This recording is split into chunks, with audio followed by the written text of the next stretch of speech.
What's up, guys? Neil Orfield here, and I'm going to show you how I will be setting up my fantasy cruncher for Thursday night football's game between the New Orleans Saints and Arizona Cardinals. This is for DraftKings, and I'll be setting it up for the largest field GPP. There are some things that I'll be doing in this video that I wouldn't necessarily do, or some things that I'll be doing that I certainly wouldn't do for if I were making a cash game lineup. Or if I were making a really small field GPP lineup, I wouldn't be taking some of these steps, such as leaving salary on the table or using really unique players. I think those are steps that you only really need to take for large field GPPs, but that is what I am going to be building for here. I'll start on this front. I call this the main page. The first thing I'm going to do is change the columns so that they look like what I want to see in the middle of the screen. I have a quick view saved with the columns set up the way I want to see them. And I just move the columns around so I can see my projection, how much I'm getting of a player once I have run a crunch, how much they show up in my lineups, ownership projections, and so on and so forth in the middle of the screen so that I can work easier on this main screen.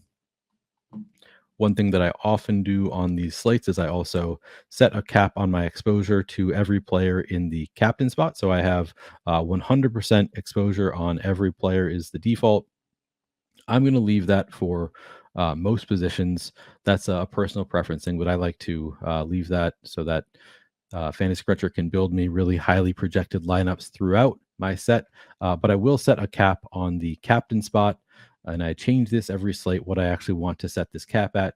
For most slates, I usually start at 20% and build from there. Sometimes I'll adjust later on. Sometimes I'll really spread out my captain ownership, maybe use 10% cap. Sometimes I'll allow certain players to be up to 100% in the captain spot. That's not something I do very often, but certain slates that might be an approach I'll take. But generally, I'll just start here and set a 20% cap on players only in the captain spot. So I'm in the captain tab up here, setting a 20% cap on everybody. So that's all I'm going to do for now in this main page. Most of the work I'll be doing here is in the advanced options, and I'm going to be using two tabs, the general tabs where I'll start, and then I'll make some groups.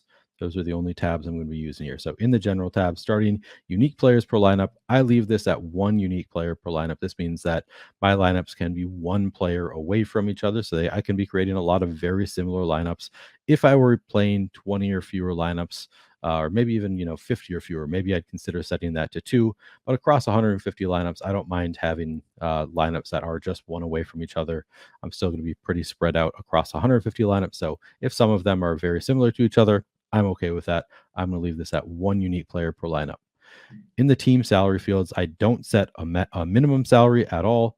That's something you might want to do on like an NBA main slate to make sure all of your lineups are using close to the full salary. But on an NFL Showdown slate, I actually set a maximum salary. That's because I'm trying to avoid having my lineups duplicated by many other people. If I'm duplicated a few times, okay, I'm okay with that. But I don't want to have lineups that are going to be duplicated 200 times. And then even if I get lucky enough to win the whole slate, if my lineup is duplicated 200 times, I'm just not going to win that much money. And it's a negative EV lineup long term. Any lineup you make is not going to win frequently enough that it's worth it to play it if it's going to be duplicated 200 times. So I'd rather make lineups that are going to be duplicated, 10 or fewer times in general is kind of the goal. So I like to set a maximum salary that is below the $50,000 salary that DraftKings allows you to play. I don't want to make lineups that use the full 50,000 because those lineups are likely to be duplicated many times. So I'm going to set a lineup that uses less than 50,000. I'll set my cap at 49,000 instead, leaving $1,000 salary on the table in each lineup. It's up to you how much you want to leave, if any. This is only something again that I do for large field GPPs.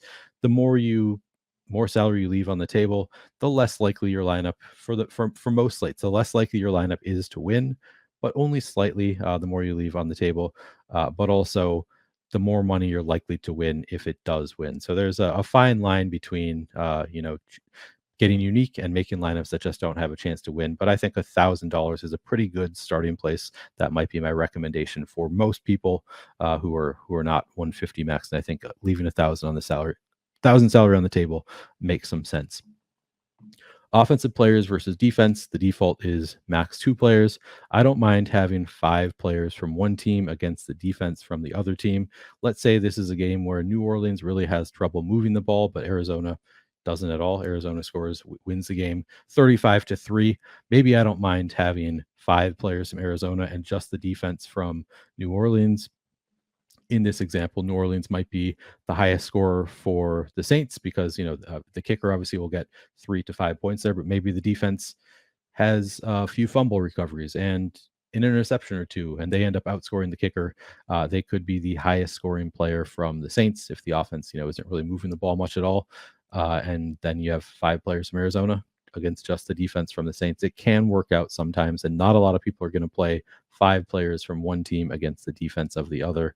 Obviously, that's going to work better if it's not 35-3. That's probably not the best example I can give there. It'd work out better if the Saints have a defensive touchdown, or the Cardinals only put up 18 points, 21 points. I don't know what the number would be there, but there are better scenarios there for that to work out. Anyway, I leave it at max 5 versus my defense. I don't see a ton of lineups that come out that way anyway. So if I were seeing that in 20% of my lineups, I might cut back on that and say I don't want to have 5 against the defense, but it's probably not going to show up more than a couple times in my 150 set anyway. So I'm happy to play to leave open the option of 5 players against the defense from the opposing team.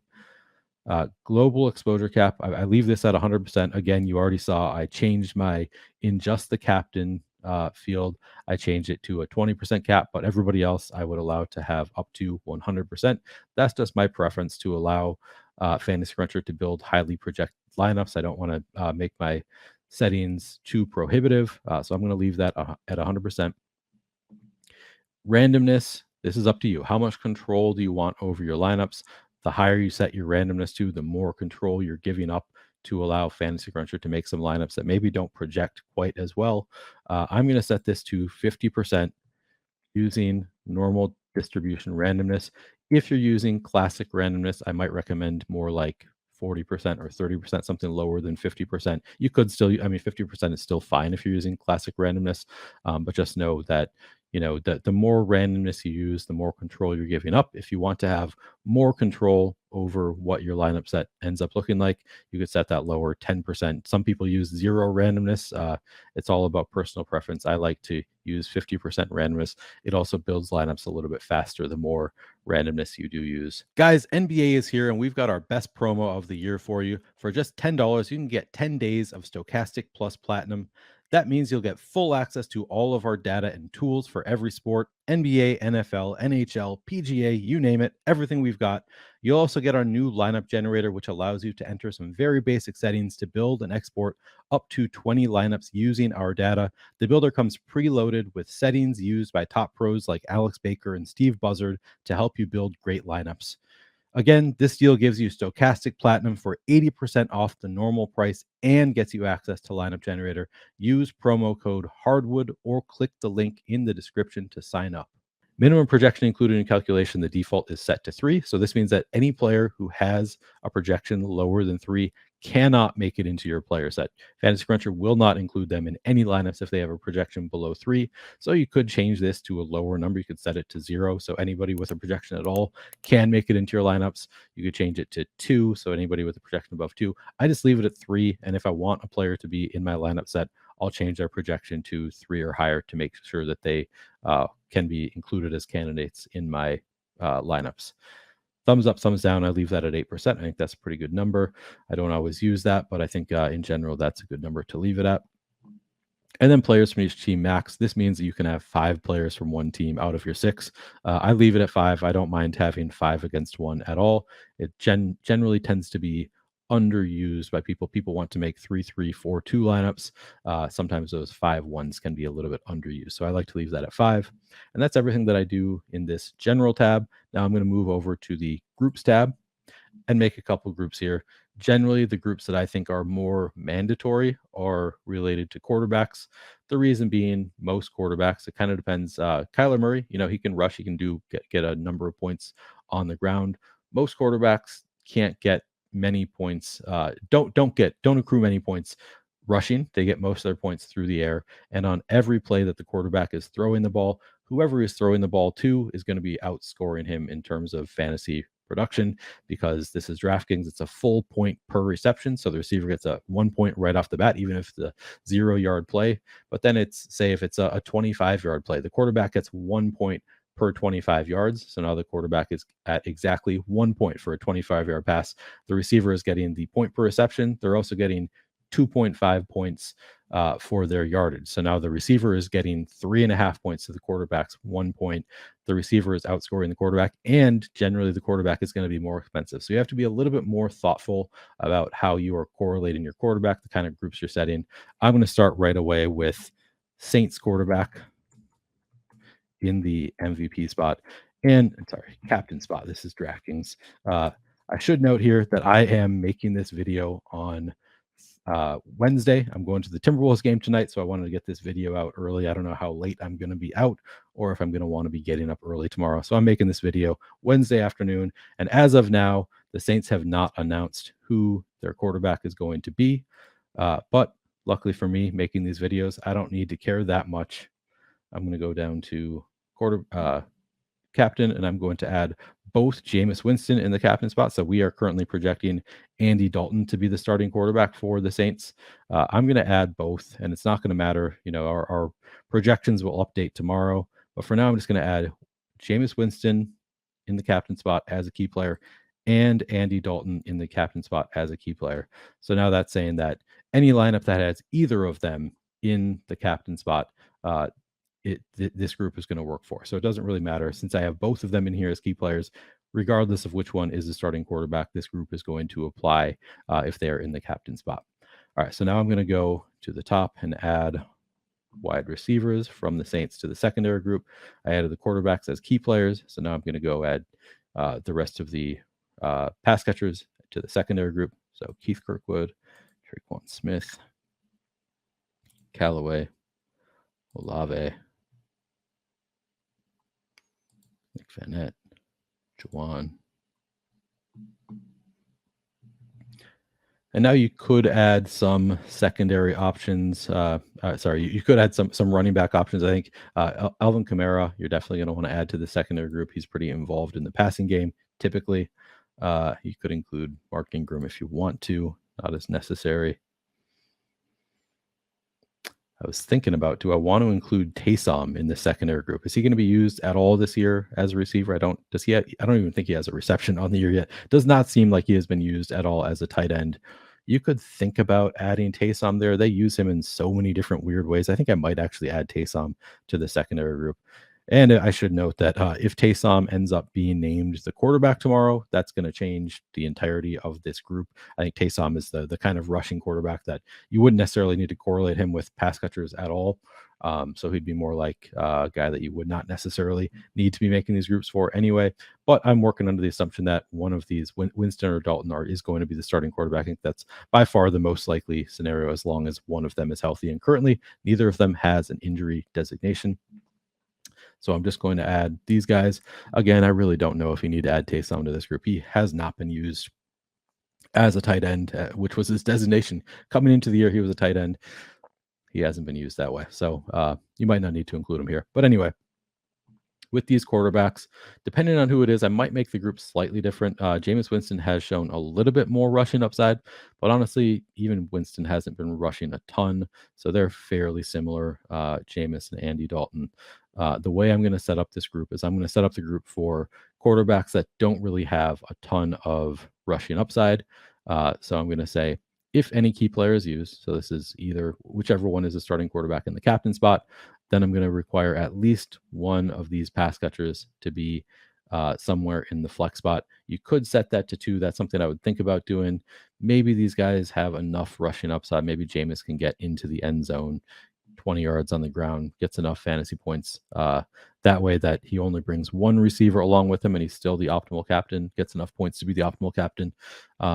You could just set this to, I think that if I were making 20 or fewer lineups, once again, I would set this to use at least 2 players from this group.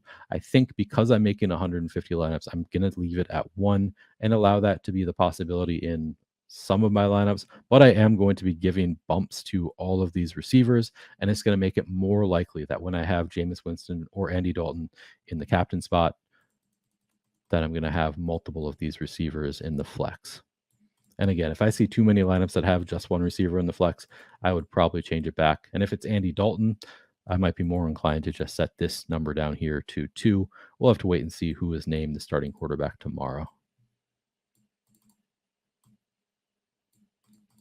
I'm going to give a little boost to Kamara just because he is so used in the passing game. Not going to bother with Taysom or Ingram. All right, I think that is probably good enough. That's where I'm going to leave this group.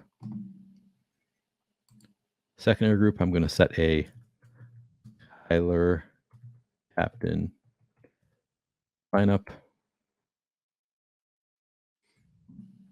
Kyler is unique in that he is a rushing quarterback. He does have plenty of rushing upside. So I'm going to make Kyler as, sorry, that's in the quarterback. Kyler as a captain, a key player. And now I'm going to add all of the Cardinals pass catchers to a secondary group. We finally have DeAndre Hopkins back, so that's exciting. We also lost Marquise Brown for the year. Robbie Anderson, they've said if he plays, he's going to be very limited. Who knows what that means? I'll include him in the group. Maybe I'll have him in some lineups.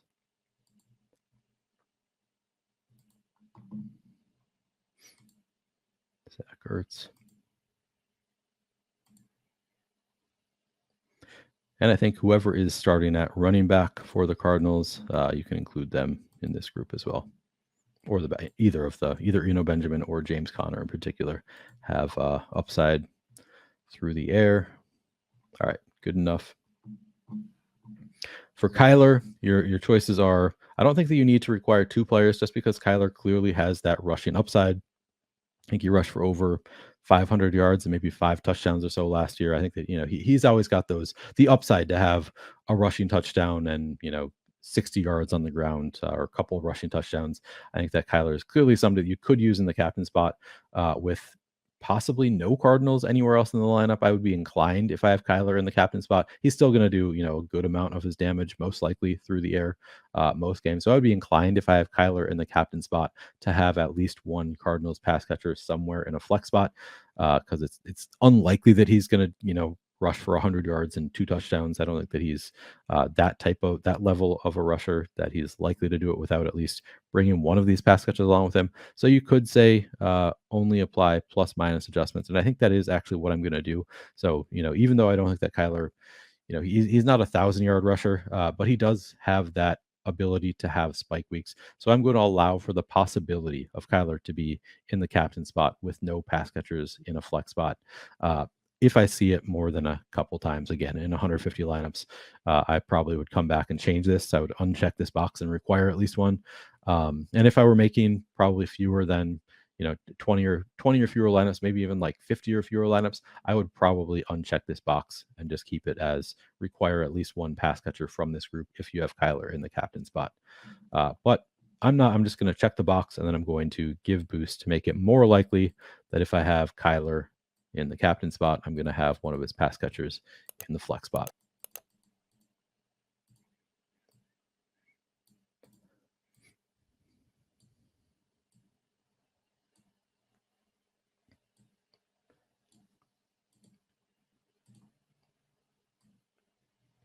Just giving little boost to everybody. I'll even give little boost to the running backs. All right. That looks good to me.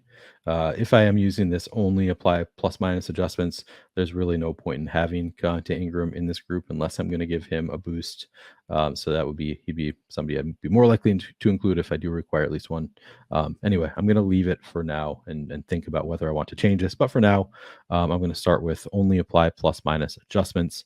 And we'll see if I end up having, if I have more than, a few lineups again with Kyler Murray in the captain and none of these pass catchers in the flex spot, I probably don't want those lineups. So I would probably come back and change this.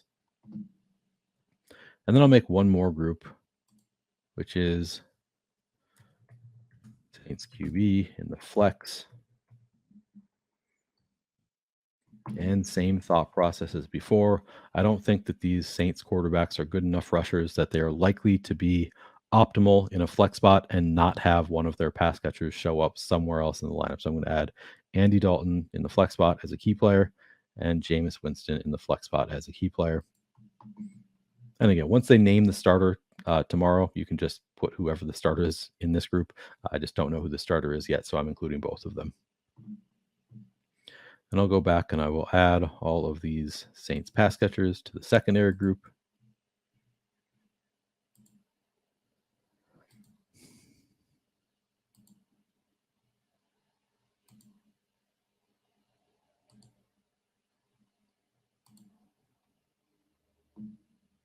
Again, do we really need to include Taysom? I tend to be overly inclusive with these groups. But that's because I'm playing 150 lineups. Maybe if I were playing 20, don't even bother including Taysom. And in this group, you can see because I have the Saints quarterback in the flex spot, I can also include Saints pass catchers in the captain spot for the secondary group.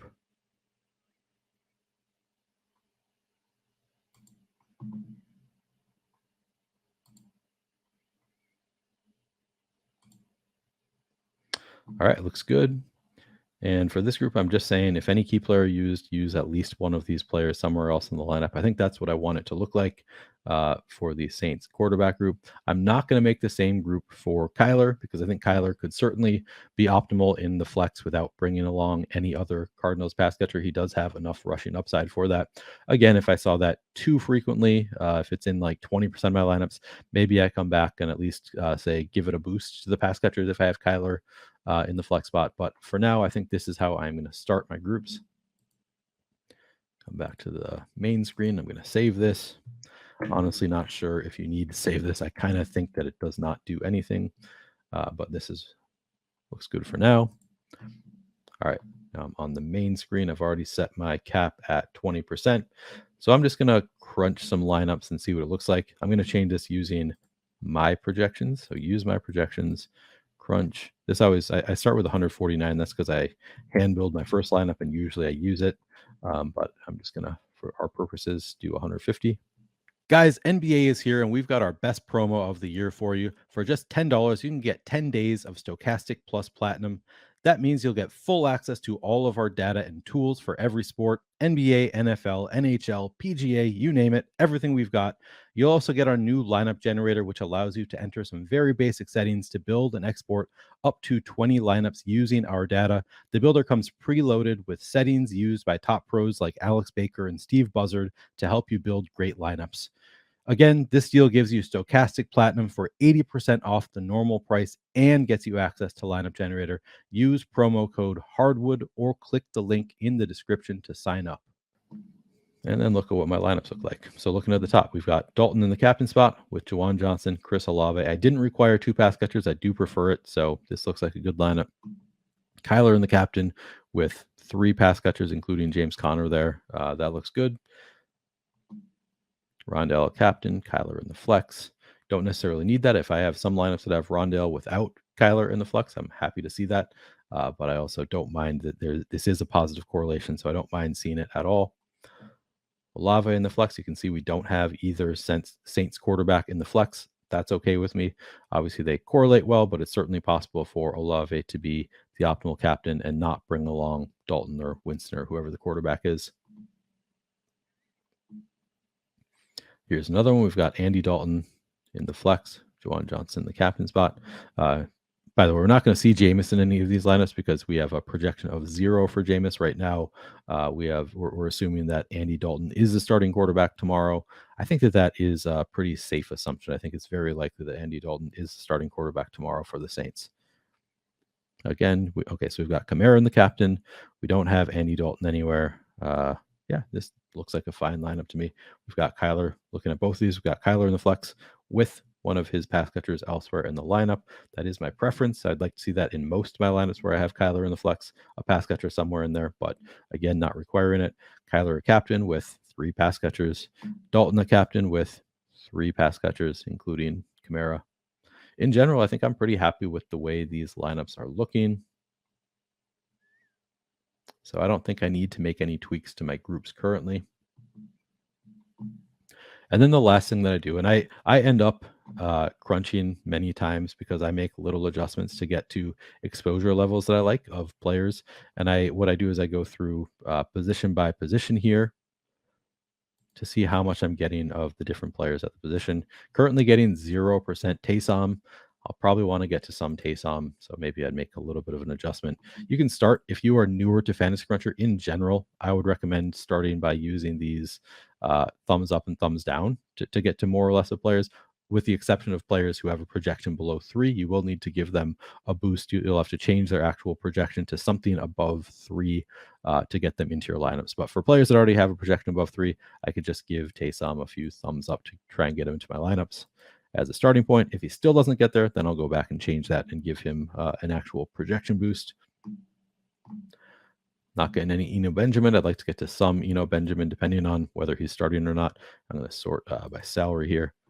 Getting to 11% James Conner. Maybe I want a little bit more than that. Give him a thumbs up. Do I want some Mark Ingram at 5,200? Maybe.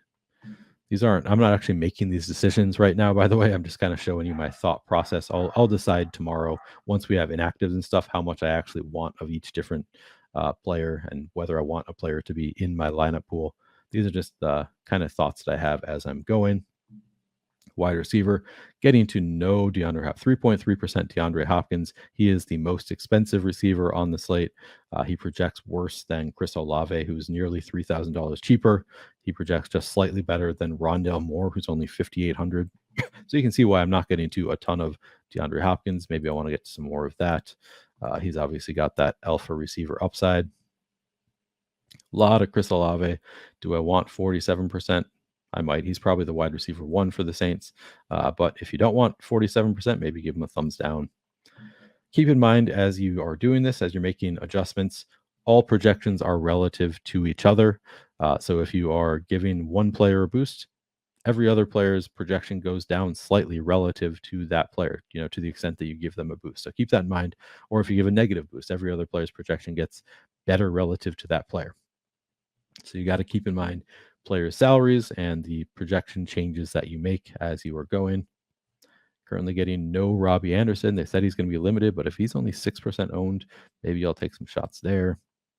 Anyway, this is my general thought process. And here's an example. Greg Dortch currently has a projection of 0.54. He could not make it into my player set currently. So if I want him to make it in, I have to give him a projection of at least 3 fantasy points. Get him up to 4, get him in there. Keith Kirkwood currently at 2.29. Got to get him up to at least 3 to make it into my player set. And then move on to tight ends. Same thought process. Trey McBride, got to give him to at least 3. Nick Vanette, at least 3.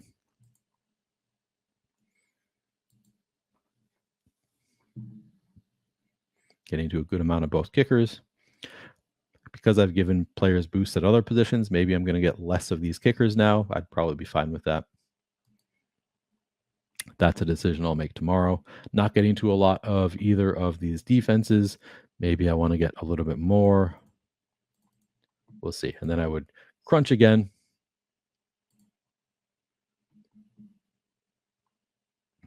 And again, the correlations look good to me. Now I'm getting more of the defenses because I gave the thumbs up. I'm getting less of the kickers because I did not change their projections, but I gave boost elsewhere. So their projections relatively were lowered because I gave boost to other players. And so on and so forth. Now I have Nick Vanette and Trey McBride in my player pool. Because Nick Vanette is only 200 and Trey McBride is 600, even though I've given them the same projection, I'm getting more of the $200 Vanette than I am of the $600 McBride. That makes sense. Doesn't always happen that way because I have 50% randomness on it. Could work out differently, but in general, that's what you're going to see. Still only getting 1 share of Greg Dortch across 150 lineups with the projection set to 4. If I actually want Greg Dortch, maybe I'd give him a little bit more of a boost if I want more than 1 share. Kirkwood getting 2.7%. Anyway, this is my general process. I could go back and change. Even, Eno Benjamin, I'm getting 1 share even with 3 thumbs up. Maybe I need to actually change his projection instead of just the thumbs up. And then I'll crunch again. What do my lineups look like? And I go through until I have exposure levels that I like on each player. and I still have to kind of double check, make sure that the correlations are working out approximately how I want them to. I'll also sort here. I had this, somebody requested one, sort by my projected to see what the top projected lineups look like. Yep, Kyler and captain. So here we have Kyler at captain with only one pass catcher in the flex. I'm okay with that. Kyler can do enough damage on the ground. He can get a rushing touchdown. Wouldn't surprise anybody. So he could certainly be the optimal captain with just one pass catcher in the flex. Here we've got Juwan Johnson, the captain, both Kyler and Rondale again. Dalton with correlated with Johnson, and then also Olave, Kamara. Dalton and the captain with Juwan Johnson and Alvin Kamara. I did not require two pass catchers. Again, I do prefer it generally. If I were not making 150 a lineup, I might actually require it. But anyway, this is my general thought process. The correlations look good enough. I'll keep crunching until I get to exposure levels that I like on each player. Still not getting any Taysom Hill. Looks like I need to give him an actual little boost to his projection until I get to an exposure level that I like. Anyway, this process will take me a while, and it's something that I'm going to do tomorrow after inactives come out. But this is my general thought process. This is my general process as I am making lineups. I hope you can have success tomorrow using this or a similar process. Good luck.